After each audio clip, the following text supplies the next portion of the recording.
So my name's Amos.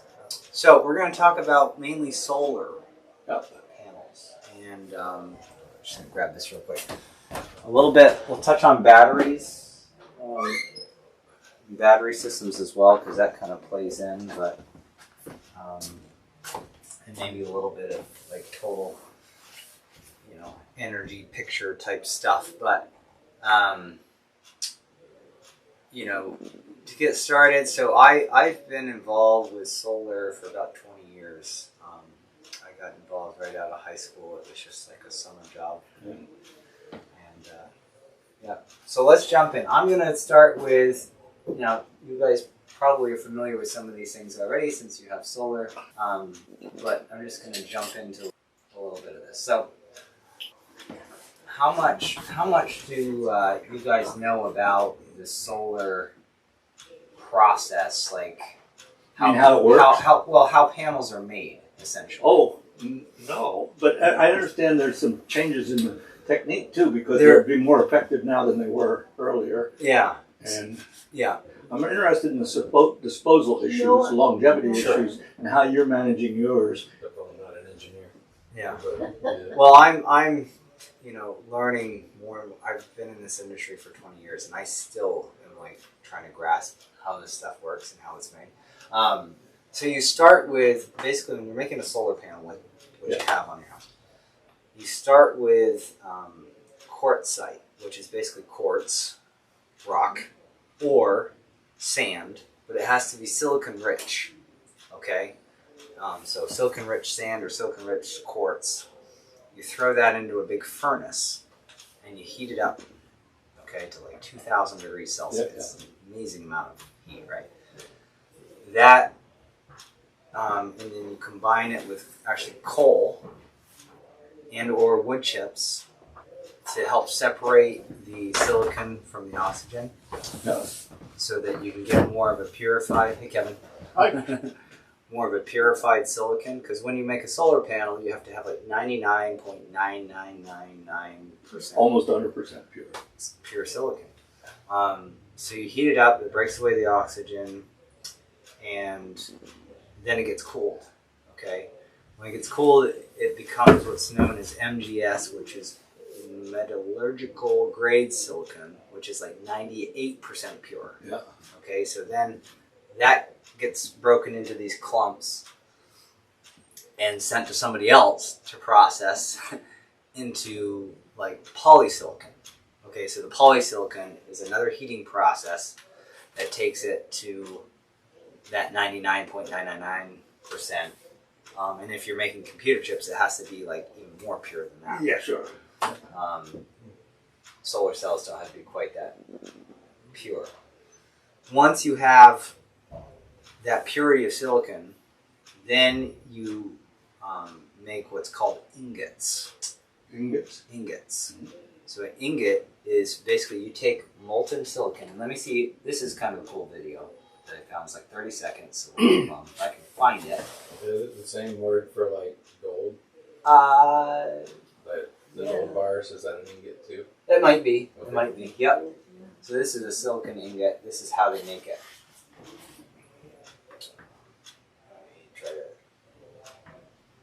So this is pure molten silicon, really, really hot, right?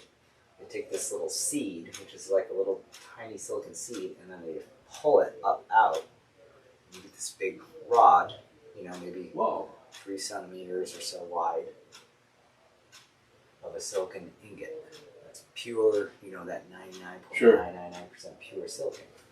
Then from there, so from an ingot, right? Then these ingots get traded, and then somebody slices, whatever company buys the ingots, slices them into wafers. Okay, just really tiny. They take a diamond blade saw and they slice them into wafers, which are just a hair thick. Yeah. Then those wafers are what are used to make the solar cells. Okay, and the solar cells are kind of your building blocks of the panel. So in your panels that you have on your roof, there's probably 60 or maybe 66 individual cells in each one of those panels. And how many wafers in a cell? One. One. Okay. Yep. That's what it looks like from the outside.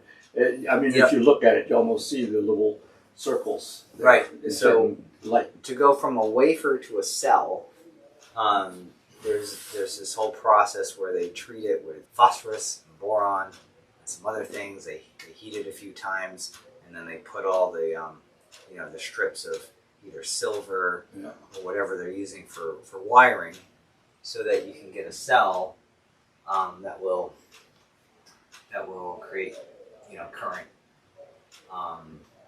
Here I've got a little better picture of that. You've got all these individual cells here. And then you have like the top layer of the cell, the bottom layer of the cell. This goes into too many physics anyway, so I get lost. But you basically have a negative layer, a positive layer, and when sunlight hits that cell, it's knocking electrons loose that then can start to meander and make a circuit and make power, essentially.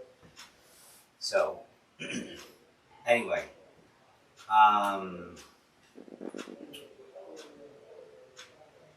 that's a little bit about, and I do have another. So what causes its life expectancy? Is it how many times it's used, or is it just a deterioration because of time, or is there some other factor in it? They do deteriorate a little bit over time. Just by itself? If you put stuff in your attic and never used it? No, when it's making power. Okay, so it has to be making power to deteriorate. That wears it down. Yeah. Yep.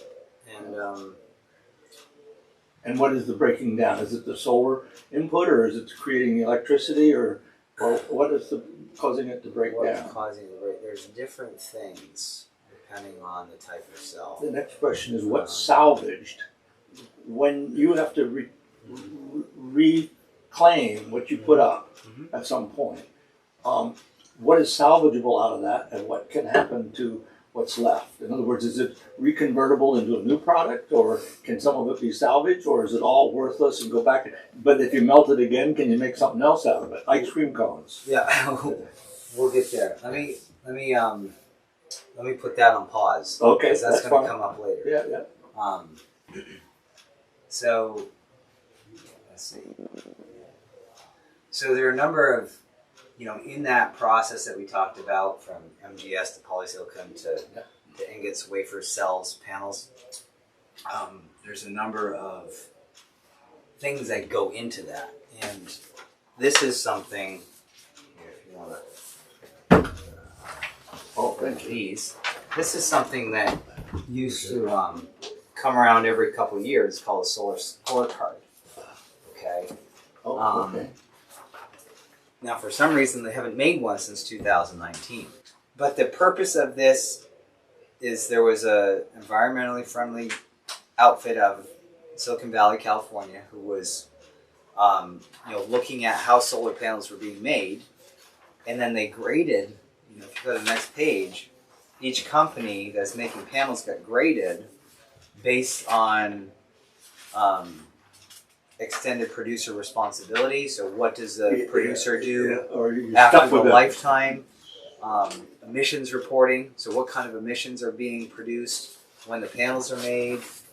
Workers' rights, health and safety, which we'll get into that a little more. Supply chains, module toxicity and materials. Again, emissions, water, conflict minerals. So I was kind of like looking at these when they were, coming out, and I was like, wow, this is actually pretty neat, because they grade everyone.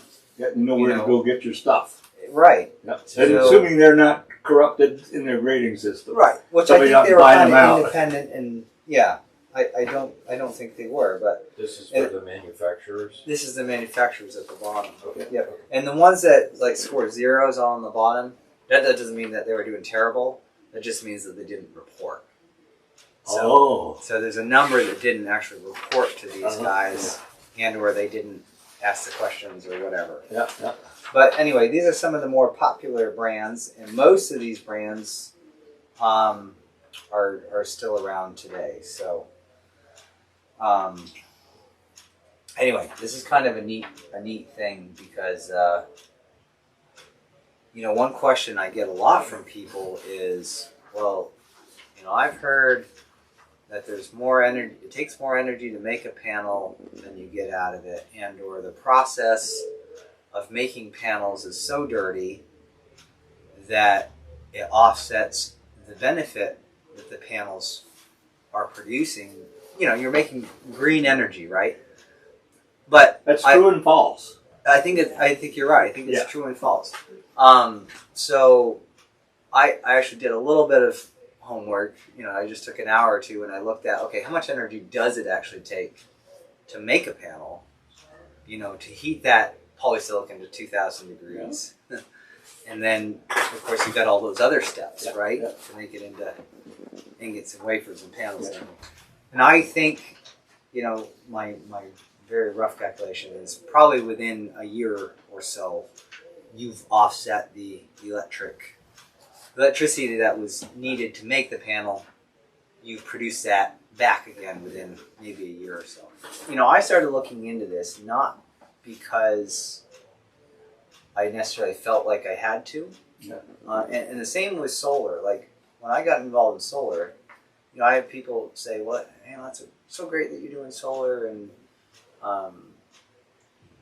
you know, you must be the most environmentally conscious person around." But I'm not. You know, I got involved with solar because my uncle asked me to. You know, and then it just stuck. I went to school for music. I got a math minor, and so I get to use my math a little bit with solar stuff. But well, you know, people started asking me those questions like about, well, how much energy does it take to produce a panel, and you know, and I said, I don't really know. But anyway, I started to look into like this stuff, you know, and I said, okay, well, these, you know, Jinko, Trina, SunPower, JA, Hanwha Q cells, they're all doing pretty good, right? They're scoring 90 to 100. Yeah. And then I looked at some of the other ones, like Solar World, Astronergy, they're down in the 41 to 50. It says above average, but, you know, really that's really not. and that just kind of perked my interest. And then COVID came around. Okay, we're not going to go into a COVID conversation here, but that got me thinking a little more, because really, if you look down through this list, 95% of these companies are Chinese companies. Okay, and if we look through this supply chain issue, and I have some letters that I've been reading just the last week or so. If you guys are interested, let me know. I can send you links or whatever. Some really interesting stuff that's being researched. And where's the research taking place? In this country? Here. And I think, I can't remember if this person here is from Europe or from the U.S. But these people, this is a Crawford Murphy overexposed.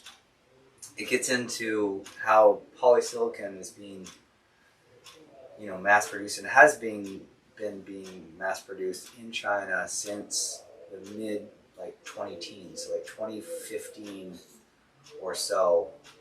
Even up until that, 2014, 2015 is when it really took off.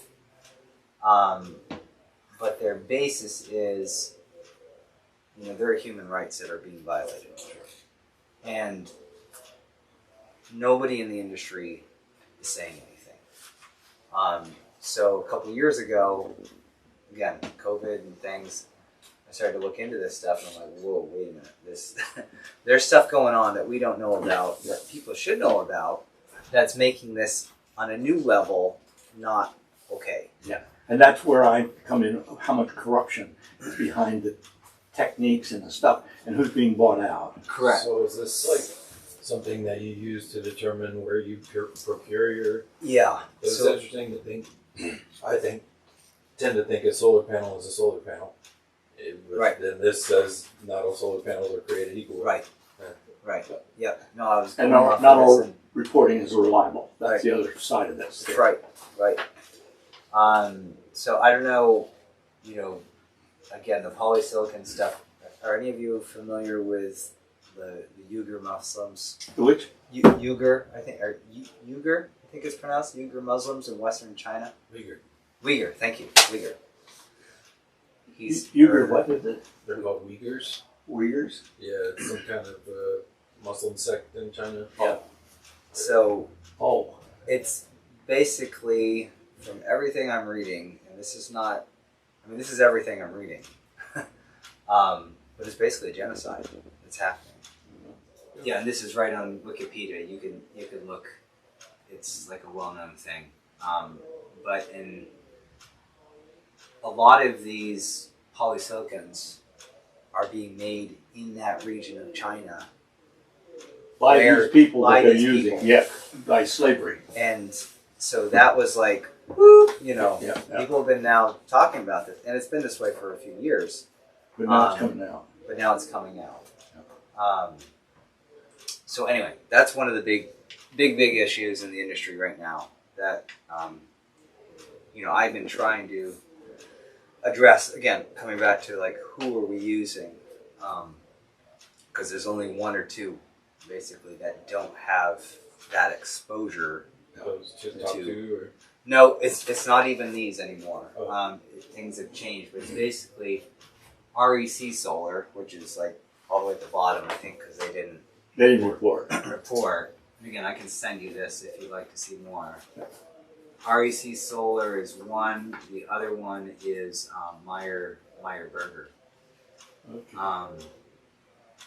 Now, both of those companies have, in their supply chain, there is a point at which that material does touch China, but it's not in. But it's the purified leader. and controlled outside of China. Exactly. Yeah, so they can use the resource without being stuck with the They're making end the product. ingots and the wafers Yeah. in that supply Yeah, chain yeah, where yeah. it's. And they can be Okay. tested and confirmed. Yeah. You have Mitsubishi on here. What do you know Yep. about that company? I don't know Are if they they're on top, or they?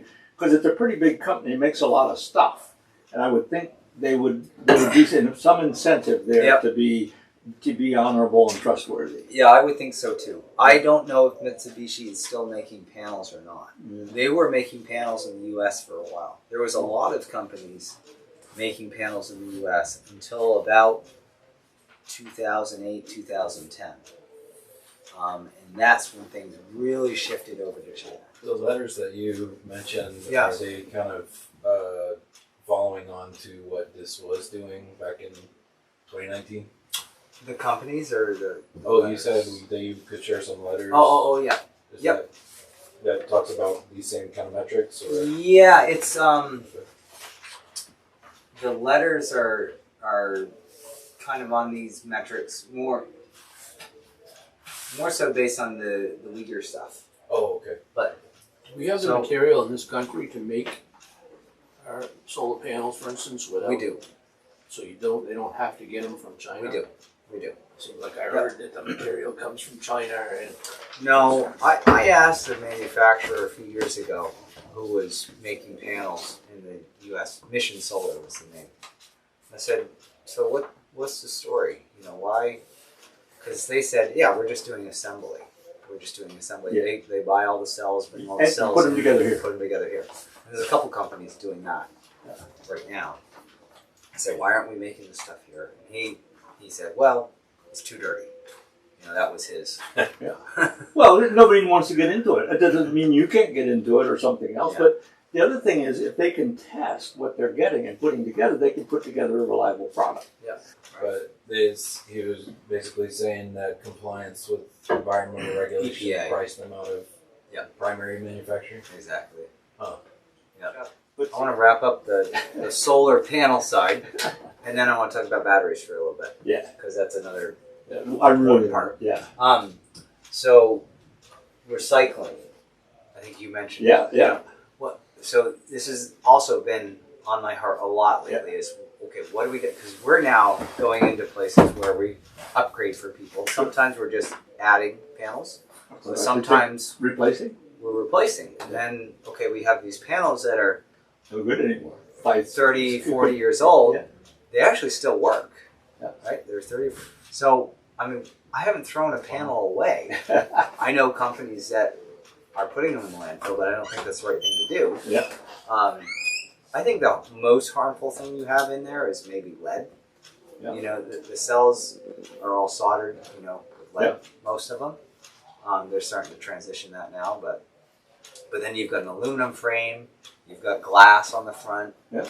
you've got some sort of back sheet Yeah. on behind the cells, which is plastic or EVA rubbery Yeah. stuff, and then you've got the cells. So there are companies starting to pop up to Salvage. do like recycling, Salvage.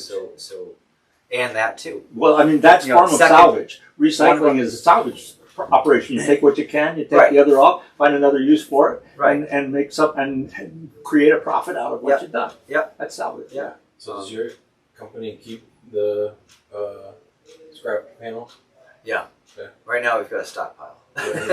Make like It's a- growing. Like And I've been trying to think of creative ways to work with that. Put it on it like this, and then put a receiver underneath it, and sell your own electricity.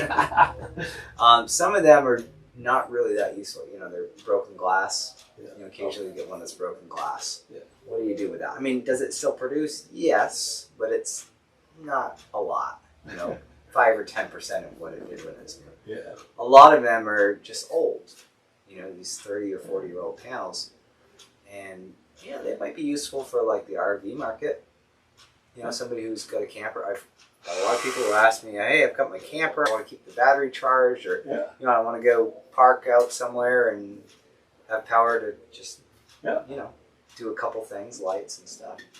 So maybe there's a creative way to aftermarket it. There's a business in there. Yeah, Trickle charge a battery absolutely. with Yeah. a lousy battery. So All kinds there's- of batteries in for equipment and stuff that needs to be. when you do an install, Yeah. is that kind of like part of the, is it contemplated in the contract that you will then take back the waste at the end of the life cycle? We don't. Okay. No, we don't. But it's just when you get a customer that says, "I need you to replace," then I'll dispose of it for you. Right. Okay, I got you. Right, exactly. Yeah, somebody is like, "Hey, I want to change these out and get bigger, more efficient ones or whatever." Because the panels that are like 30 or 40 years old, they're maybe 8-9% efficient. Yeah. Efficient. New panels are like 20%, 21-22%. So That's all. you get a lot more. Yeah, that's all. But that's still not terrible at the end of its useful life. Yeah, and you look at a panel's warranty. Most panels today, when they warranty them, they're warranting them to produce for 25 years, maybe 30, maybe 40, but most are around 25 years. And after 25 years, they're still supposed to produce 82, 85. % of what they do now. Some of the better ones are 92% of their original Wow. rating. That's still useful in a different mode. Right. So we've got panels now that, in theory, could last 100 years. Yeah. That recycling piece, secondhand use piece, is another big concern. So one company is actually talking about. Actually, a couple companies now are talking about bringing back manufacturing, like the whole Yes. Oh whole yes. line. Oh yeah. And a lot of that It's based on this. it's really dollar driven, Huh? because it's Oh, yeah. dollar driven. So now with President Biden put into effect the IRA,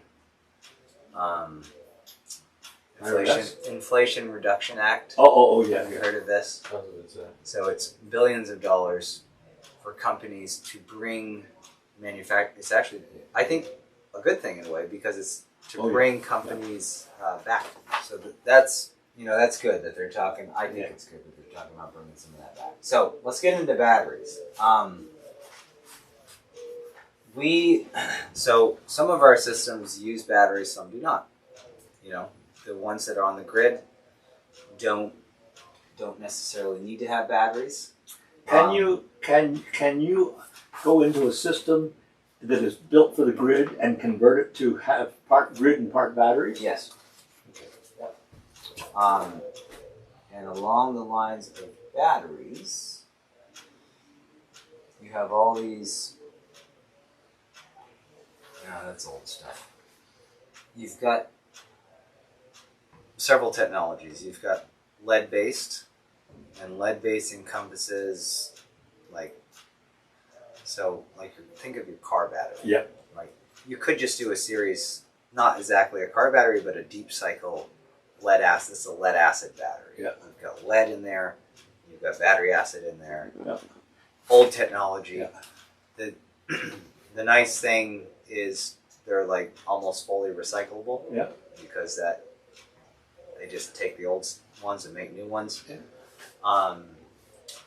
The downside, they don't last that long. You got to replace them every so often, and you got to handle it carefully, right? You've got battery acid, you've got lead, so you just got to keep them handle it level and carefully. don't screw them up. Similar technology, which we've used a number of times over the last number of years, is AGM. So an AGM battery, it stands for absorbed glass mat. And that's essentially a lead acid battery, but instead of battery acid, you have this fiberglass material that surrounds the plates. Okay, so it's picture like a diaper or fiberglass insulation or whatever. All that electrolyte is then soaked into that material, and then you have a deep cycle battery that's, you don't have to check that water level every so often like you would with a lead acid. And another similar one is gel, gel batteries. These little batteries we buy today, the AA, AAAs, and all that sort of stuff, and also the ones that we're now using for cell phones, which are nickel cadmium or whatever's used in those different ones. I don't know what the update is. How are they different from the stuff that you're used to or you're taking in from the old days? Yeah, so our AA's and AAA's, those are all alkaline batteries, which use, I'm sorry, I don't know what they use in them, but it's like a one-time use, right? Yeah. You can't recharge an alkaline battery, right? You use it once. And now the ones you can recharge, what are they? Well, like these are all rechargeable. But even, you can have alkaline or the same thing. Yeah, those might be like some type of nickel. Okay. Probably. Yeah. Like a NiCad or something like that. Now they're making, I think, lithium ones. Oh, lithium. That's the other thing. Yeah, lithium. I don't know if they're making lithium. I think so. I don't know. And then, because all our phones are rechargeable, Well, right. All of our phones. So you bring up a good point. So that's the new type is lithium. Yeah. Right? And with lithium is driving everything now, right? But you've got different types of chemistry in the lithium batteries. I think most phones run on, no, I don't know.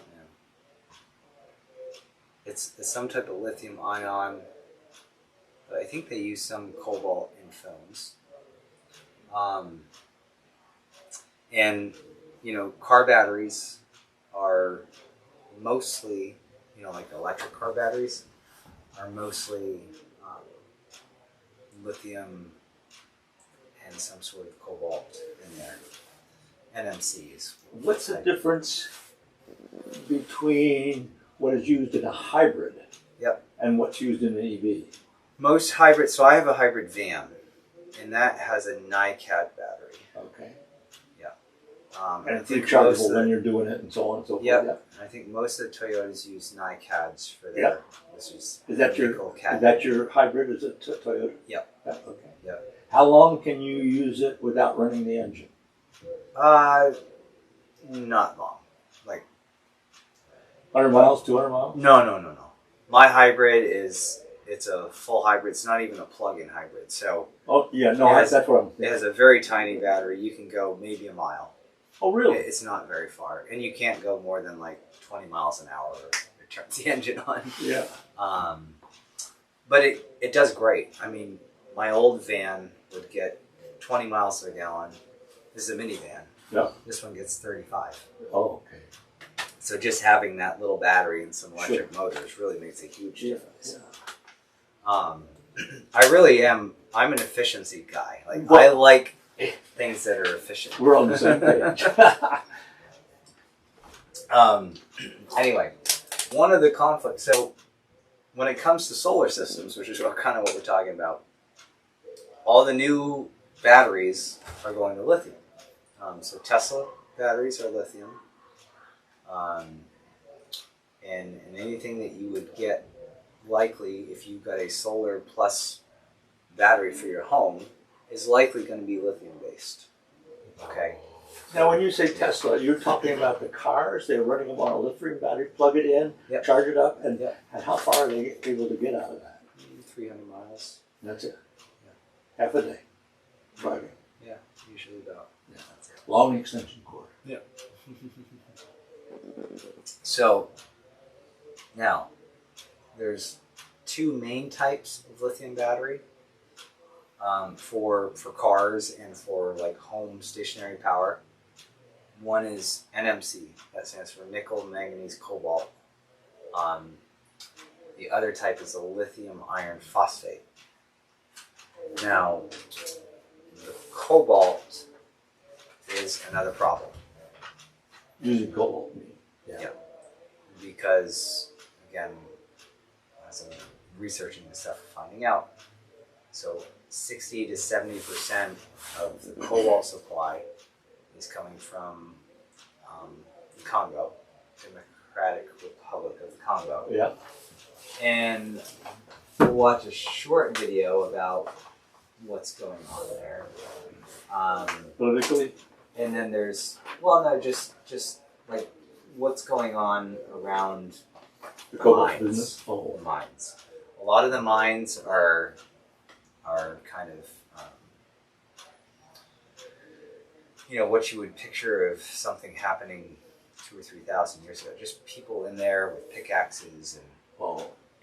it's not really the safest stuff. They've got children working in there. Is cobalt at risk by itself? Is it at risk of? Are you at risk from cobalt if you're in association with it? I haven't heard the argument. I don't know. I think somewhat, but I don't know at what level. I don't know. One of these videos that I was watching was saying, long-term exposure is can be long term. harmful. Okay. But let me play this. There we go. I don't know if you can see this, all right? This is one of the cobalt mines in the DR Congo Today. today. Okay.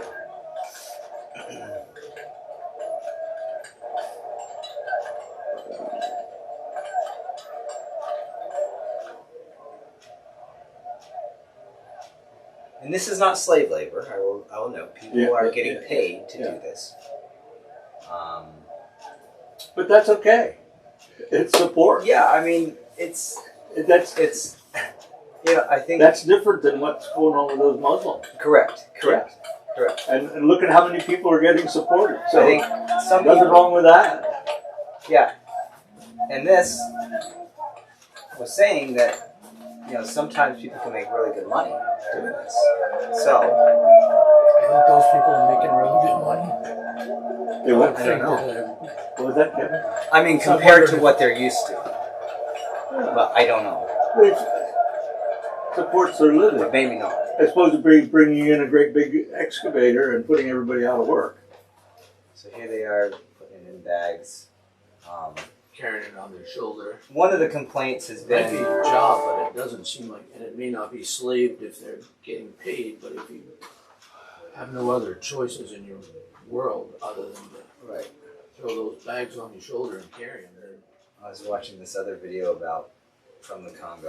So again, what's happened here, it seems to be a common theme, but as electric vehicles have kind of taken off and home batteries and things, these mines, because the reason it's happening there is because they have all these rich deposits of cobalt. Yep.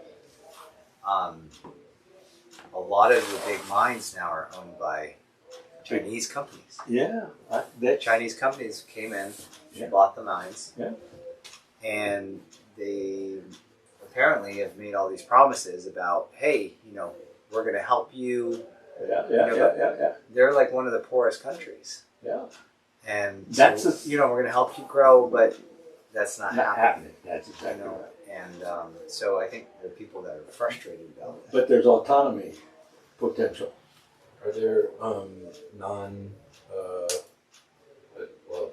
by nature extractive, but I mean, from socioeconomic perspective, are there non-extractive sources of cobalt, and/or is it like recyclable? Is it single use? I don't know this. I don't know. Okay. I don't know. I didn't know if they had one of these for cobalt. No, I don't. I don't, unfortunately. And, I was starting to think that, okay, well, maybe the other type, lithium iron phosphate, is better. Because then, I think probably there's nothing wrong with cobalt in and of itself.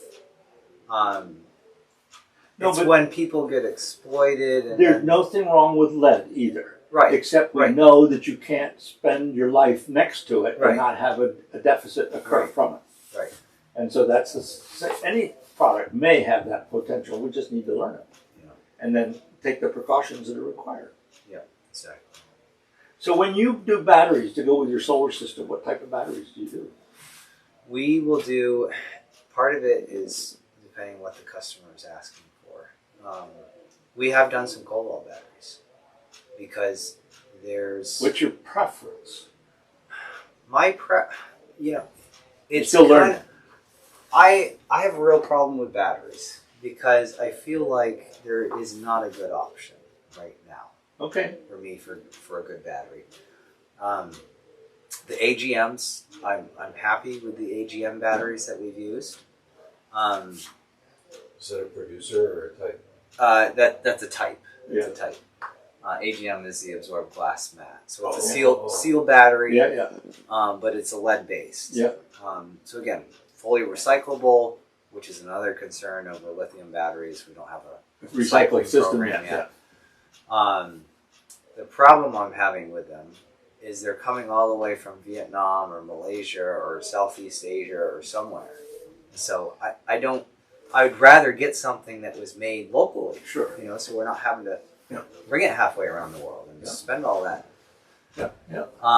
But there's no good quality product for that AGM. So guess what? That's a business opportunity. Yeah. We have to get the regulations under control. But there are some lithiums that we're using, and again, all the lithiums, if it's a cobalt, NMC product with nickel, manganese, cobalt, those cells are being made in Japan. Yeah. So we're having to bring them over from Japan. If it's lithium iron phosphate, which we started using a few of those type of cells, you don't have the conflict of all the cobalt stuff and people who are concerned, but all the lithium iron phosphate cells are being made in China. I'm not in favor of China because everything I've because learned. you're giving them a wedge. And even though the company that I'm buying them from is, they're doing the assembly in the U.S., they're actually a California company. So they buy the cells, they assemble the battery, they put the programming. There's a battery management programming that goes into each battery called a BMS. So they do that all here in the U.S. But that's the best I can find. I really would like to see more local battery options and panel options. So, again, I feel like I'm a little bit in a wedge with what I can do. Yeah, but that's a circumstance. Yeah. And that's a circumstance that's based on our environment. And we've let our environment go downhill from what we've always been under attack. People just don't recognize that. And the attack is much further today than it was like 50 years ago. And so it's our job to turn it around. But look what's happening at Auburn, and what was the college a year ago? Adams? Asbury? Asbury, yeah. Yeah. So those are the things that 50 years ago we didn't have any of that stuff. Oh. And so we're seeing God's hand in things. And for me, that's the key to wherever we're going to end up. Because He's the ultimate. No question in my mind. And so we need to take advantage of the things that you're talking about and have other people like you that are looking at it, not just looking at the bottom line, seeing how much money they can make ripping people off, but creating a product that they're proud of and stand behind, and other businesses come out of that. I think the service end of things is going to play into it a lot as we move forward. There's companies that are still around that if somebody has something on their home and let's say they need to replace the roof. This happens fairly often, especially if it's a shingled roof or something like that. Somebody has to go and take those panels off. Yeah. And then put them back up once the new roof is on. It might be the roofer, but probably not the roofer. You probably don't want the roofer taking Yeah, that's exactly right. And so we've been called a few times to do that kind of work. But also you think of like the older technology, like solar hot water heating. Yeah. I don't know if you've seen any of that. Yeah. Well, that was one of the things that Murphy had. He was heating hot water. Was one of his systems. Yep. With solar heated water, not solar panels heating water, but whole solar heating water. And what's interesting is that technology is still effective. Yeah. It's actually more effective than the panels that we talk about. So these panels are 22% efficient, maybe. Solar's 80 or 90%. Yeah, it's like 75% efficient. Yeah. The reason that we don't see those type of systems going in anymore is when China started mass producing, the price of everything came down. Yeah. And it's a simpler system. The old water heating systems, we still try to maintain some of those systems. But you have plumbing, you have pumps, you have sensors, you have controls. It's a little more complicated. You have an antifreeze fluid you have to change every so often. And so there's a few more moving parts. And more that could go wrong, but at the same time, I think it's probably the antifreeze is based on a heat exchanger. Yeah. But it's interesting, the idea. Yeah. And I'm not involved at all, but there's some people that are using the in-ground system. Yeah. Yeah. Have you followed that at all? A little bit, but not very much. That's pretty expensive because you have to go so deep. Right.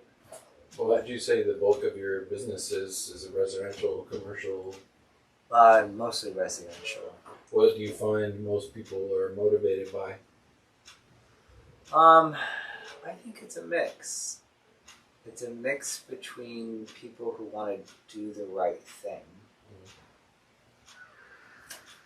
And I think when they say that, they mean, they're putting panels up to save the environment or whatever. You have some people just want to save money. And so they're looking at it like, okay, if I pay my electric bill for the next 30 years, how much money is that? Yeah.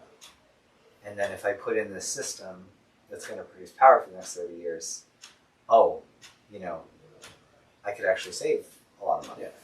And then some people are like, I want to get this system in because what you were talking about, I want to have a backup, with batteries and everything if something were to happen, storm, worse, whatever. Do you show the client the ROI period and Yeah, usually. Okay. Usually I do. That varies widely based on the size of the system and how good of a site it is. Have you seen an uptick since the IRA In demand? no, not yet. Yeah. But that's just I think that's just starting to. I think we'll start to see more, especially when those companies really start to manufacture here, and there's going to be an extra incentive. Right now, there's a 30% tax credit if you own a system and put it on your home, but there's going to be an extra 10% incentive if your system qualifies as domestically produced. So instead of 30%, it would be 40%.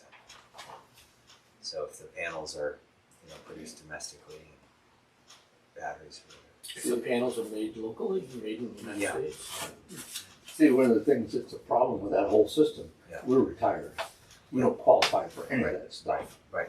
They are also somebody was telling me about this, and I don't know about it yet enough, but he was saying if you don't qualify, like if you can't claim that tax credit, he thinks there's something in the IRA that's going to make it so that you can get that as like a Some sort of rebate a return or on something. credit you're or doing. something Yeah. somehow. Yeah. Maybe a discount or a rebate. Yeah. Or, I need to find out more about Yeah. that. Well, one of the challenges we had was if you can't get that and you can't get the other thing, then owning it. Yeah. And then being responsible Sure. for it in a hailstone. Right. Storm. Forget it. Let them own it. Yeah. As hard as they are to deal with. I wondered, so I'm working with a group in Nashville. That's where I'm Oh yeah. born and raised, and Yeah. but I'm up here for a while. But Yeah. I'm working with the group, Southeast Center for Cooperative Development, and one of the projects they're working on is to get churches involved in co-ops, and they have a curriculum that talks about it, etc. And then as like a follow-on, now we're trying to develop a cooperative renewable energy model, like where we could approach churches and their parishioners to put together like a commercial utility scale, group net metering project. I wondered if there's been any kind of similar projects in the Northeast region. Huh. Yeah, that's a really good question. I know there are a number of projects that have happened that are called like a group system, where you have a centrally located system that then the credits that are generated are then shared to multiple off-takers. Yeah. My wife's got a background with the church, and she's very interested in having programs that like add in terms of dollars and cents like value to the congregants' lives, and something like a collective purchase of an asset like that. It kind of stokes her fire. And so I just didn't know whether you had seen any cool things going on with the church or anything that. I haven't really too much up here. There's not a lot of churches in our area that I'm aware of that have any solar. I think part of it is, not only is it a big upfront investment, but also like the tax credit piece. They changed it to where you don't have to have a tax burden to claim the credit anymore. Nice. Nice. That's what I wondered if that'll- it was trickling into. Yeah. the business. That would be interesting to right. get some information on that. Yeah. Yep. And I guess, up here, just the way net metering laws are, it's harder to put systems. It can be done though. It can be done if there's land. If there what? If there's land to put a system on, it's a little harder, permitting wise, to put a system on the land than on a roof. Yeah. See that? needs to It's change. harder to put it on land than roof, Yeah. If it's a bigger system. but then I spoke to you about it, you have to go through Act 250, For is that land, right, or no? for a land system?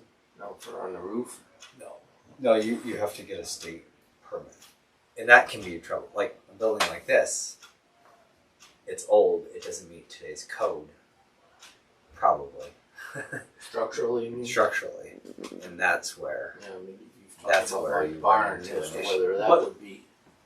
And for you, it wouldn't matter. But if it's a commercial building, we run into that. I also have the apartments, and it seemed like you said that putting them on the roof of the apartment was a permitting issue. That might be a permitting issue. Would it be a Maybe. problem? I mean, it would be, I don't know. I guess we'd have to look at it. can they only, See, there's panels only pick up power from above? They can't reflect back up to it, or? Some panels now can. They're called bifacial panels, where they can actually pick up from the bottom as well. I don't know how effective they are. You know, maybe a couple percent more. You know, with snow or something. But Snow would reflect, but I have some roofs that are white white PVC. Yeah, they might pick Reflect up a little bit. thing, maybe.